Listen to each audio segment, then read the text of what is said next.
Ar daith 6 wythnos a 10,000 o filltiroedd yn y Mongol Rally, mae Hogia Llechen Las bron y chyrraedd gwlad arbennig arall, ac mae'n rhaid teithio drwy Mongolia at linell derfyn eleni, yn Ulan-Ude, Siberia. Beth sy'n golwi o, mynd â nhw? Lyfli o le. Bydd o'n hwyl mynd â nhw? Mae'n socian. Oed na blina yma. Shite. Ond gobeithio wneud y tywydd mae'n clirio, cos mae'r ffordd yma yn ski track mewn i Mongolia. A fod yn un o'r ffyrdd gorau yn y byd, drwy'r Altai region yn Russia. Da hanes i ni ilo mod yn y iac. Y iac sy'n mynd fewn i'r coed i gysgodi oddi wrth y tywydd hegar sydd ar gael yma yn mynyddodd yr Altai. Hanes ydy dy, Steve. Ie. Ti'n clymu wet wipe i branch. Os ti ddim de, ti'n cymryd y risg i gyrru dros yr Altai heb blessing y spirits. A mae'n lot fwy debygol wedyn i chi gael crash. Dwi'n meddwl bod y perth yn oflysio, does mae'n pawb dda shit byd yn efo hwn. Ie, ti'n gweld y toilet ta. Ti'n gweld y facilities yn.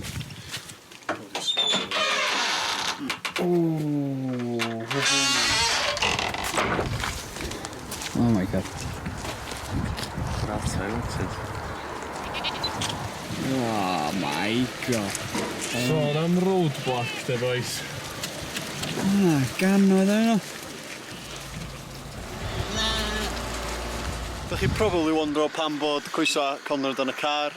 Ie, gathon ni fach a reversing accident cynt. Na, joc. So, da i wedi bod meddwl am beth ydyn ni'n gallu neud i wella. Neu lleihau y risg o ni gael punctured tank. Ac yn ei beth ni'n gallu fel amdano neud ydy roadside goodie. A nawn ni weld os mae'n ffitio wan, moment of truth. Dwi'n meddwl bod o'n berffaith de. So mae'n rhaid y plat sydd anna fo i arbedu fo. Ond ar ôl paratoi ar gyfer ffyrdd Mongolia yn y ffordd o'r ei bosib, doedd dim modd paratoi at y newydd oedd i ddod. Where now we can't get to Mongolia, so it's out. Oh, nightmare. Mongol Rally heb Mongolia, by the looks of it. Ie, mae Richard nhw i stopio yn ochr ffordd, boes ar y Mongol Rally hefyd sydd wedi troi nôl, cos mae wedi bod ar y border ys dyddia. Ond mae'r deposits maen nhw eisiau i roed y car mewn wlad yn $4,000. A sgynna ni ddim hynna. Well, shit, yna. Yeah, it's because of previous years. Da ni dreifio holl ffordd i fan hyn, de. Da ni mond yn 100 miles o'r border, de. Mae yna rhyw Jordi Dossi, dweud, o na, ti'n mynd yn eiti, ia, mae'n sio $4,500 am y car. Mae'r afon yn ochr arall yn overflowio, ti'n mynd i pasio fo. Be da ni'n un nesa? Ti'n gwybod be, dwi'n hanner teimlo, de. Jyst dechrau dreifio adro o'n. Wel, di codi bore yma yn yr Altai ar ôl newyddion drwg amdan Mongolia ddoe. Decision heddiw ydy, da ni'n mynd i mynd nôl mewn i Siberia yn Russia a dreifio drosodd i Ulan-Ude. Gorffan be da ni wedi dechrau. Mae'n eitha devastating bod ni'n mynd i Mongolia un, ti'n bo. Ond fel am ai. Dydy'r Mongoliaid ddim eisiau gweld hen geir yn cael ei gadael yn ei gwlad, felly amser i'r 3 boi o Ffestiniog feddwl am ffordd arall o gyrraedd y linell derfyn yn Ulan-Ude.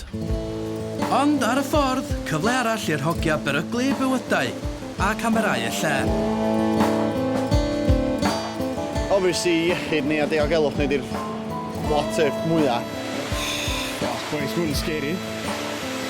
Cael o'n mynd y bora ni. Oh, mae'n llawr i'n callu ni'n llawr. Ulan-Ude, here we come. Trwy fe ffordd 42 hours when we drive. Final stint i Ulan-Ude. O, Siberia yn oer. Mae'n freezing yma a mae'n piso bwrw. Mae'r sunroof yn gwllwng dŵr. Mae'n oer. 4 awr oedd yw'r gwrthan yma o Ulan-Ude. A newid dod dros y bryn yma a gael glimpse gyntaf ni o Lake Baikal, y llyn mwy yn y byd. Mae'n masif. Y mwyaf o ran cyfaint a dymder o leia. 9,672 miles o gyrru dros 4 wsos, Scandinavia, Russia, Kazakhstan, mwy o Russia. Fel lap o roedd. Carpach, dwi'n ti. Dim cweit. 3.5 kilometres i ffwrdd o'r finish line. A di trip ma'n mynd gorffan, cos eli fe sy'n stopio ni. Oh, gret. Mae'n popping hell yn mynd drwy'n at. Dwi'n gwybod, mae'r car yn gwneud few things, de. Ta'n fath o drefn ma'n agos. Son, beth ydyn? Sam corn ma, sam seid na beth. A mae lle absolute mess.